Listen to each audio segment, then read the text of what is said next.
Saya percaya firman Tuhan ini akan sangat memberkati saudara, karena kita akan beroleh teladan yang baik dan luar biasa dari Daniel. Dan kita melihat hidup Daniel yang sangat diberkati Tuhan. Daniel memulai hidupnya ya sebagai tawanan, ya, karena dia dibawa oleh Raja Nebukadnezar kepada kerajaan Babel yang gelap, yang penuh penyembahan berhala. Maksud daripada Nebukadnezar yaitu mendidik Daniel dengan ilmu kerajaan Babel, saudaraku, supaya bisa membantu dalam pemerintahan kerajaan Babel, saudaraku. Hanya sebagai pembantu saja, boleh jadi paling-paling lah saudara kalau sekarang jadi bupati. Nah demikian. Dan mereka yang dibawa Nebukadnezar ini adalah orang-orang pilihan, tidak bercacat celah, dan orang-orang keturunan bangsawan. Di antaranya terdapat Daniel, Sadrak, Mesa, dan Abednego. Nyatanya Daniel, saudaraku, dikaruniai Tuhan, saudaraku, hikmat yang luar biasa, pengetahuan yang luar biasa, pengertian-pengertian rohani yang dalam, sehingga dia bisa menafsirkan mimpi dan penglihatan-penglihatan. Sehingga Raja Nebukadnezar, lalu kemudian Raja Belsasar, kemudian Raja Darius tetap memberikan kedudukan yang paling tinggi kepada Daniel, karena dia seorang tokoh yang sangat dibutuhkan dalam pemerintahan kerajaan yang tidak mengenal Tuhan, saudara. Nah saudaraku, jadi karirnya dimulai daripada dibawalah, ditawan, lalu dibawa ke Babel, saudaraku, untuk diajari ilmu Babel, tak ilmu pemerintahan, tak ilmu perang, supaya dia membantu Raja Nebukadnezar. Tujuan Nebukadnezar sebagai pembantu, tetapi nyatanya Daniel menduduki kedudukan yang paling tinggi. Hanya rajalah yang di atasnya. Kalau sekarang disebut dia Perdana Menteri, dan Daniel lah sebenarnya menjalankan pemerintahan. Raja hanya meneguhkan saja. Jadi Daniel memiliki tanggung jawab yang besar. Pekerjaannya cukup sibuk, bahkan sangat sibuk, saudaraku. Inilah dia Daniel yang mulai dari bawah, saudaraku, sampai, saudaraku, dan jenjang yang paling tinggi, saudaraku, dalam dunia ini, saudaraku. Semua ini adalah karena anugerah dan pertolongan Tuhan kepada Daniel, melebihi kesanggupan manusia. Itulah berkat Tuhan, diberikan Tuhan kepada Daniel. Mengapa diberikan Tuhan kepada Daniel, saudaraku? Saudaraku, sehingga Daniel mencapai sukses yang sangat luar biasa, berhasil yang luar biasa. Tidak ada kurang pada Daniel, bahkan tidak ada cacat dalam hidup Daniel, saudaraku. Tidak ada. Dia tidak pernah mundur daripada jalan Tuhan, tidak pernah, saudaraku. Tidak pernah mengeluh, saudaraku. Bahkan ketika 120 orang pembesar yang lain dalam kerajaan Darius mencoba mendakwa Daniel untuk kesalahannya, satu kesalahan pun tidak dapat di mereka. Karena Daniel hidup tulus, hidup setia kepada raja, dan menjalankan segala hukum-hukum kerajaan Media Persia. Saudara yang kasih dalam nama Yesus, bagaimanakah jalannya? Dia mencapai sukses yang luar biasa, kedudukan yang luar biasa tersebut. Nah, biarlah kita pelajari, karena Tuhan Yesus tidak berubah. Apa yang dia berikannya kepada anak-anaknya setia kepadanya, yang hidup kudus pada zaman dahulu, Tuhan akan memberikannya juga, mengenapkannya bagi anak-anaknya yang juga hidup menyangkal diri kudus dan hidup setia kepada Tuhan, menolak semua dosa dan pencobaan-pencobaan. Saudaraku yang kasih dalam nama Yesus, biar kita juga memiliki gaya hidup Daniel.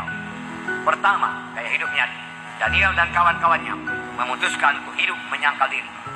Daniel dan kawan-kawannya memutuskan untuk hidup menyangkal diri. Mereka dibawa kepada kerajaan Babel, kerajaan gelap. Saudaraku, di mana banyak berlajak-lajak, tabiat daging duniawi ada di situ semua, saudaraku.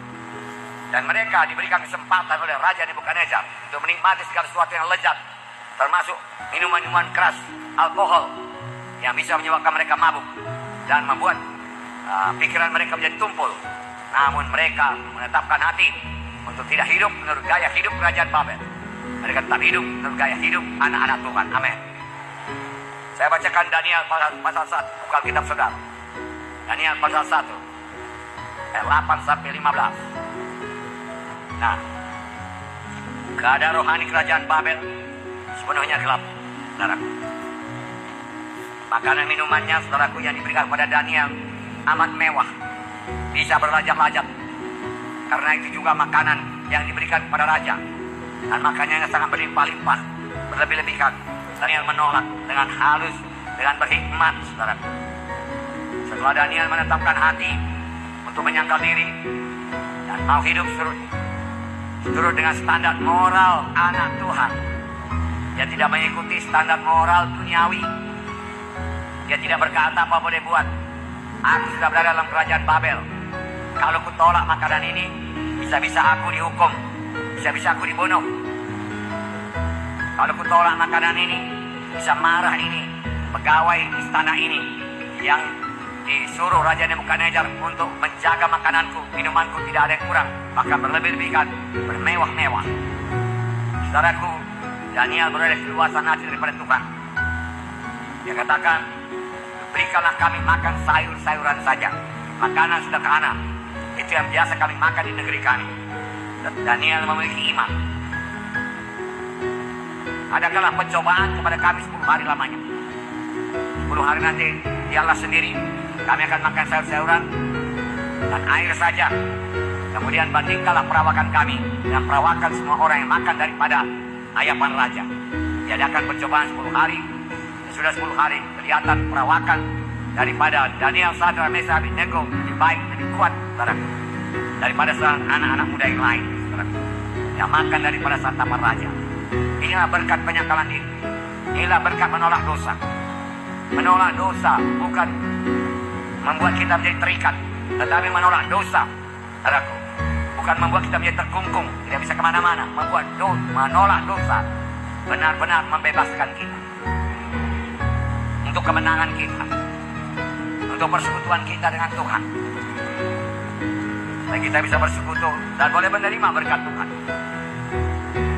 Luar biasa berkat yang diberikan Tuhan kepada Daniel, Sadrak, Mesah, Abednego ini, karena mereka menyangkal diri. Jadi ada berkat menyangkal diri.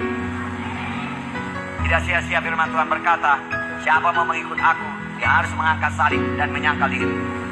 Haleluya.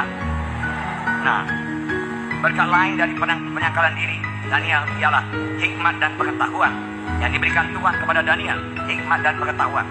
Saya baca ayat 17. Kepada keempat orang muda itu Allah memberikan pengetahuan dan kepandaian tentang berbagai-bagai tulisan dan hikmat. Dan Daniel juga mempunyai pengertian tentang berbagai-bagai penglihatan dan mimpi. Luar biasa. Diberikan Tuhan, saudaraku. Diberikan Tuhan hikmat dan pengetahuan. Karena mereka hidup dalam penyangkalan diri. Mereka hidup dekat dengan Tuhan. Tuhan mengaruniakan hikmat dan pengetahuan. Sedangkan pada Daniel lebih lagi pengertian tentang berbagai-bagai pengertian dan mimpi. Ini hanya diberikan Tuhan kepada anak-anaknya yang menyangkal diri untuk hidup kudus. Jadi kita pun perlu hidup kudus. Haleluya. Perlu hidup kudus. Hikmat daripada Tuhan jauh melebihi hikmat dunia ini. Nyata dari Daniel dan kawan-kawannya 10 kali lebih cerdas daripada semua anak-anak muda yang lain. Daniel 1 ayat 20 berkata, dalam tiap-tiap hal yang memerlukan kebijaksanaan dan pengertian yang ditanyakan raja kepada mereka, dapatinya bahwa mereka 10 kali lebih cerdas daripada semua orang berilmu dan semua ahli jampi seluruh kerajaan. Nah, perhatikan hidup saudara. Harus hidup dalam penyangkalan diri.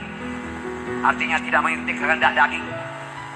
Bahkan dengan Roh Kudus kita mematikan kehendak daging, maka kita akan menang. Hidup kudus, jangan menuruti kehendak daging, melampiaskan kehendak daging.